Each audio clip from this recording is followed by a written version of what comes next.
Kiongozi mkuu wa Jamhuri ya Kiislamu ya Iran Mojtaba Khamenei ameripotiwa kutoa amri kali kwamba akiba ya uranium yenye kiwango cha juu cha urutubishaji ibaki ndani ya Iran badala ya kuhamishiwa nje ya nchi kama sehemu ya makubaliano mapya yanayolenga kumaliza mvutano na vita kati ya Iran, Marekani na Israel. Kwa mujibu wa vyanzo vya juu vya Iran vilivyonukuliwa katika taarifa mbalimbali za kiintelijensia na kidiplomasia, msimamo huo wa Khamenei unaonekana kuwa mstari mwekundu wa Teherani katika mazungumzo yoyote ya kusitisha vita na kurejesha utulivu wa kikanda. Iran inaamini kuwa kuondolewa kwa uranium hiyo nje ya nchi kutakuwa sawa na kupoteza moja ya nyenzo zake muhimu zaidi za kimkakati na kujilinda dhidi ya shinikizo la mataifa ya Magharibi. Ripoti zinaeleza kuwa Iran kwa sasa inamiliki zaidi ya kilo 400 za uranium iliyoboreshwa kwa kiwango cha juu kinachokaribia daraja la kutengeneza silaha za nyuklia. Maafisa wa Israel wamekuwa wakidai kwamba kiwango hicho, iwapo kitaendelea kurutubishwa zaidi hadi kufikia daraja la silaha, kinaweza kutosha kutengeneza mabomu 11 ya nyuklia. Hata hivyo, Iran imeendelea kusisitiza kwa miaka mingi kwamba mpango wake wa nyuklia ni wa matumizi ya kiraia pekee, ukiwemo uzalishaji wa nishati, tiba za kitabibu na utafiti wa kisayansi, huku ikikanusha madai ya kutaka kutengeneza silaha za nyuklia.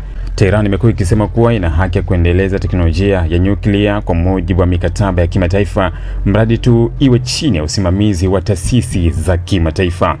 Msimamo huu mpya wa Khamenei unaonekana kuongeza ugumu katika juhudi za kidiplomasia zinazofanywa na wapatanishi wa kikanda pamoja na baadhi ya mataifa makubwa kutafuta makubaliano mapya baada ya miezi ya mapigano kati ya Iran, Marekani na Israel.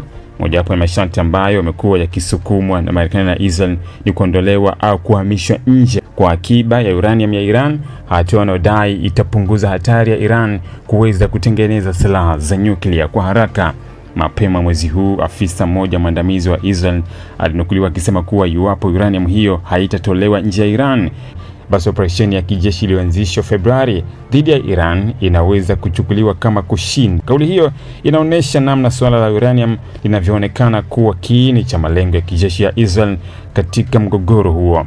Kwa upande mwingine, wachambuzi wa masuala ya usalama wa kimataifa wanaamini kuwa uamuzi wa Iran kushikilia uranium yake unaweza kuwa sehemu ya mkakati wa kujihakikishia nguvu ya majadiliano. Kwa kuendelea kuwa na akiba hiyo ndani ya nchi, Iran inaweza kutumia suala hilo kama kadi muhimu ya kushinikiza kuondolewa kwa vikwazo vya kiuchumi, kusitishwa kwa mashambulizi au kupata dhamana ya usalama kutoka kwa mataifa hasimu. Wakati huo hali tahadhari imeendelea katika Mashariki ya Kati, huku kukiwa na hofu kwamba kushindikana kwa makubaliano mapya kunaweza kufungua tena ukurasa wa mashambulizi ya kijeshi.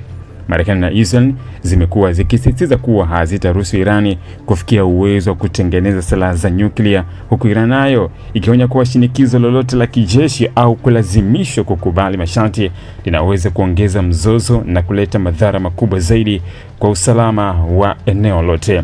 Swala la uranium sasa limeibuka kuwa moja ya vipengele nyeti zaidi katika mazungumzo yanayoendelea, na huenda likaamua ikiwa juhudi za diplomasia zitafanikiwa au eneo hilo litaingia tena katika mvutano mkubwa wa kijeshi. Ili kuwa mwanafamilia bora wa Global TV, usisahau kusubscribe, like, kushare na kucomment.